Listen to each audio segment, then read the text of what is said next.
ఇచ్చేటి నయం వారో దండిగా ఇస్తాది నయం వారో దక్షిణ భాగములో నయం వారో దేవతగా వెలసింది నయం వారో కృష్ణ నది ఒడ్డున నయం వారో ఇంద్రకీలాద్రి పైన నయం వారో వేప చెట్టు కింద నయం వారో తానకమయ్యింది.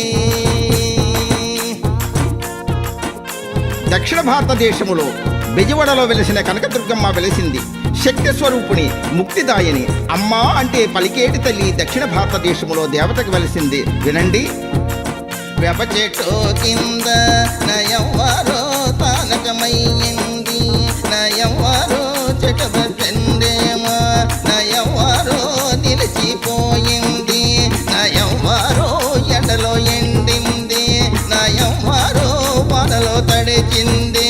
నా దుర్గమ్మ బ్రిటిష్ తెల్లదొరలో నా దుర్గమ్మ దేశాన్ని పాలించి ఆ తెల్లదొరలో దేశంలో సంపదంతా ఆ తెల్లదొరలో దోచుకుపోతున్నారు. ఆ తెల్లదొరలో ఆ సమయములోన నా దుర్గమ్మ కలలో కనిపించి ఆ దుర్గమ్మ గుడి కట్టమని ఆ దుర్గమ్మ కలలో కనిపించి బ్రిటిష్ వారికి కలలో కనిపించింది. తల్లి యొక్క రూపాన్ని చూసి భయపడి లేచినారు. అమ్మవారిని పట్టించుకోలేదు. అప్పుడు తన శక్తి ఏమిటో చూపించింది. వినండి. కృష్ణ నది పైన ఆ తెల్లదొరలో వంతెన కట్టినారు.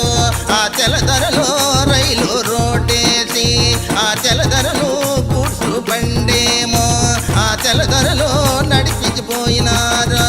ఆ బొలదొరలో బండి కదలాలేదా ఆ తెల్లదొరలో భారతదేశం నుండి ఆ తెల్లదొరలో సరుకులు పంపినారా.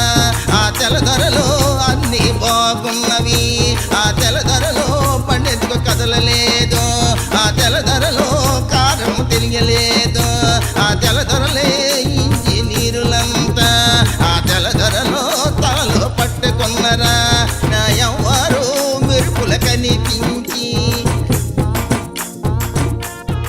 అమ్మవారి యొక్క మహిమ